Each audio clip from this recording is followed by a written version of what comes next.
Hello and welcome back to the Empower Her Business Accelerator podcast. I am Philippa Channer, and this week we're diving deeper into your value proposition, that crucial statement that sets you apart and attracts your dream client. This is part 2, a continuation of the conversation we started last week about crafting our statements. And if this is your first time tuning in, please be sure to hit that subscribe button so you don't miss a single episode packed with tips and tools for building a thriving business. And now I have a quick announcement that you won't want to miss. Are you ready to take a deep dive into your business and gain the clarity you need to skyrocket your growth? The Empower Her Power session is happening in just 2 days. On Wednesday, August 21st from 1 to 5 p.m. online.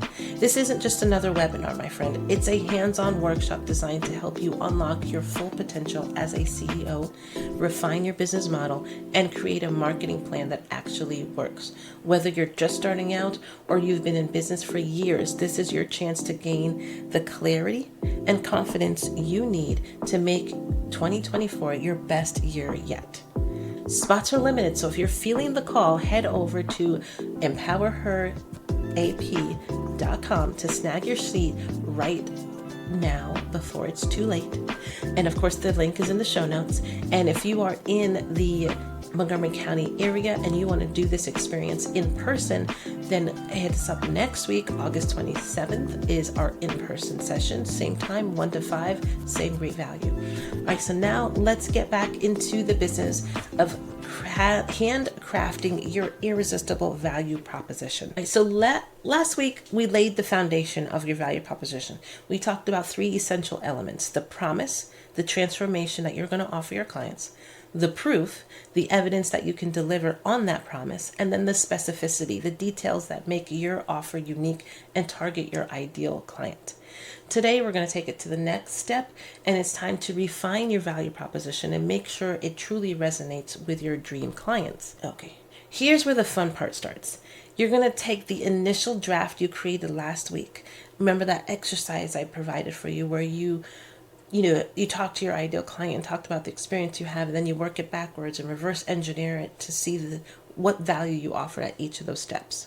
Okay, perfect. So if you have those notes, go get them. If you don't have those notes, if you didn't hear it, go back and listen to episode 140. You don't want to miss that exercise. It's going to really help make this better. All right, so again, take that initial draft you created last week and ask yourself these questions. The first question you want to ask yourself is clarity. Is it crystal clear what you offer and who you serve? Could a stranger understand it instantly? So basically, if you can give this to a random person on the street, hand it to them, and they can report back to you exactly who you are, what you offer, and who you offer it for, great. So you want to dig deeper. If someone reads it for the first time, would they immediately know if you're the right fit for them? Is it jargon-free and easy to grasp? Jargon-free meaning, did you use too many high-level, articulate words that represent your business that they will not understand yet? You want to make sure that it's easy to understand and that it's easy to grasp, and they don't have to look up words to understand what you're talking about. Okay. Next is the impact. Ask yourself, does it truly speak to the deepest desires and pain points of your ideal client?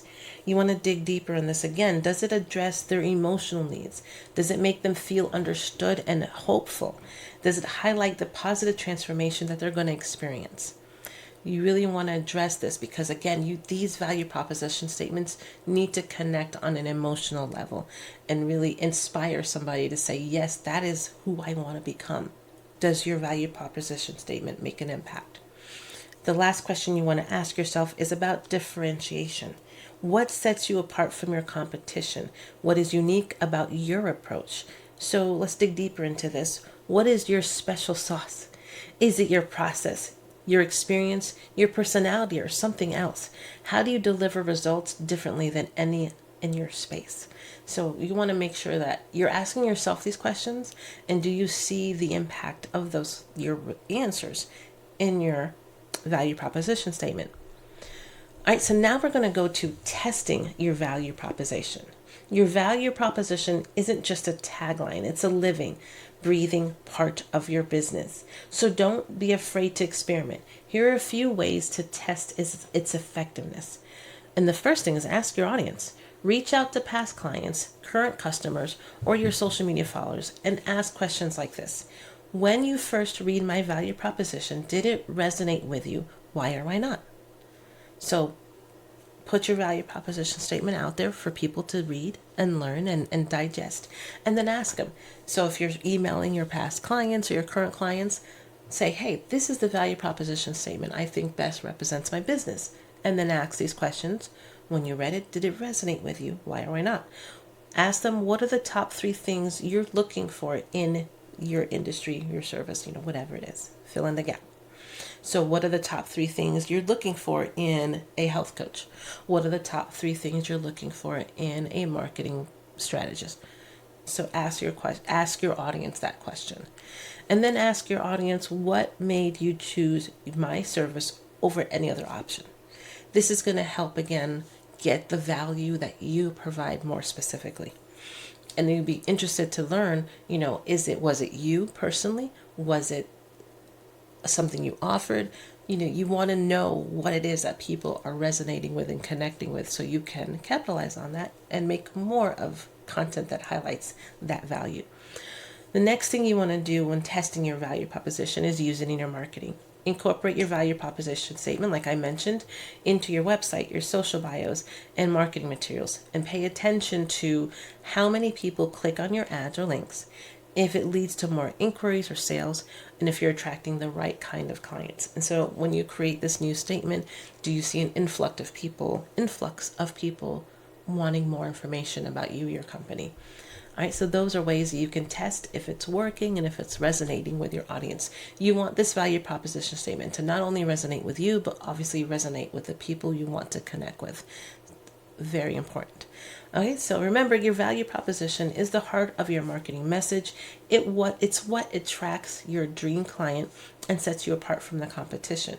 Now, I know crafting a compelling value proposition can feel a bit overwhelming, so next week we're dedicating an episode to answering your questions about it. Submit your questions on social media or email me, and we're going to tackle them together. It's going to be a value-packed episode you won't want to miss. And if you're ready to create an irresistible offer that speaks directly to your ideal clients, the Empower Her program can guide you every step of the way. Book a free discovery call with me using the link in the show notes, and let's transform your business together.